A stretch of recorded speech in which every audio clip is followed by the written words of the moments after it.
Hello and welcome back to All About Community. When we went to break, I promised you that we were going to start talking about why Jimmie Wilson is running for District Attorney of Alameda County. Jimmie, tell me, why are you running to become District Attorney of Alameda County? Well, I've been a DA for about 16 years, and I've seen every nook and cranny of what we do. I've seen the intimate parts of justice in this county. And I told you I was a legal studies major. I studied the law.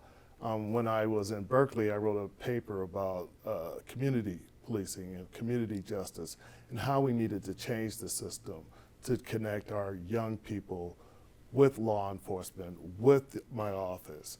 And the thing that I've noticed, and it's blatantly apparent, that we're missing the boat. We are losing. How are we missing the boat? We have no connection to our community. I was out in Fremont the other day, and I was talking to a group of people who were in front of a store, and I told them I was a candidate for DA, and they didn't know what the DA was. Didn't know what the DA was. They thought I was a defense attorney. A big difference. Yes, and I had to explain to them what it was that I was doing and what office I was running for. And it was apparent to me that there is a disconnect. What does the DA do? Being a lawyer, I certainly know, but the public, as you indicate, a lot of them don't know. The DA has more power than most people think.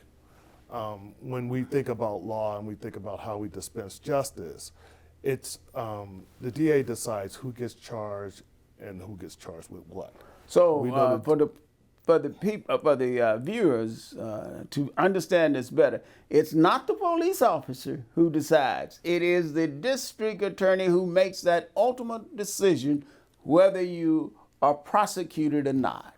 And it's even deeper than that. They make a decision whether you're going to be charged with a felony or a misdemeanor.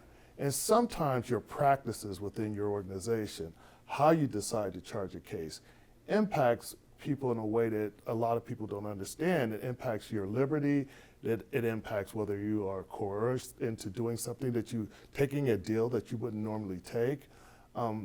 I came into the DA's office when I was 40 years old, which is, almost unheard of.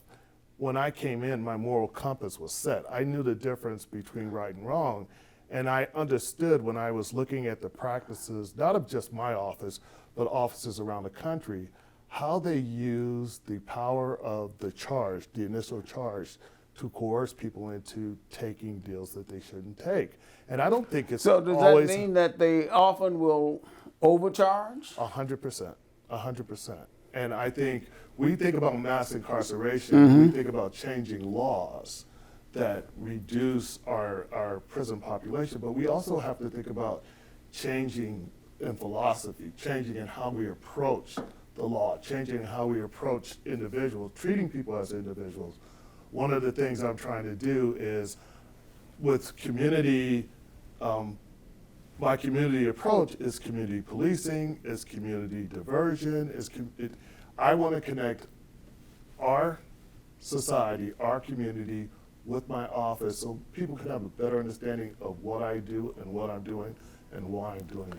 And you were, I guess, with the NAACP Hayward branch, you've been... I still am, and in fact, right now, we just finished a program with the BART Police. We did 6 sessions. We did a program with the San Leandro Police. What we're doing is we're doing a post-certified program with these police departments talking about community policing, which is part of the NAACP agenda.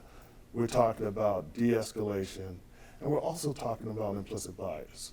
And for them to understand. Now, what do you mean by implicit bias? I think that it's funny because a lot of people talk about implicit bias like they understand what it actually is, but I know there's some people in our community, especially people who are of a different race, not black or not a person of color, thinks that when we talk about implicit bias, we're talking about outright racism. That's not what we're talking about. We're talking about in our institutions, and when black people, brown people came over to this country, laws and ideals were set to where you look at someone and you see them differently than how you see yourself.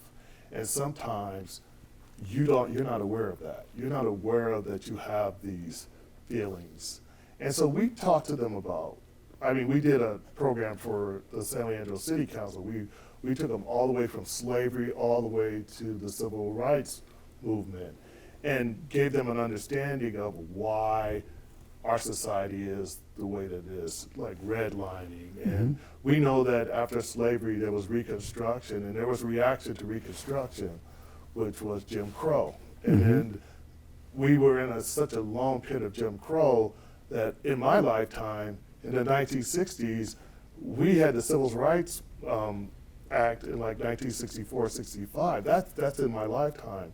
So there's such a short period of where we're trying to correct what has gone wrong. I think a lot of people and police officers, people in government do not understand that in our institutions there are these like remnants of racism that we have to drive out. Well, the remnants of racism have been there since the inception of this nation, and unfortunately continue to be there. We're going to have to go to break, so don't touch that remote. We will be right back with All About Community. Again, my name is Robert L. Harris. I am your host, and my guest is Jimmie Wilson, candidate for Alameda County District Attorney. We will be right back.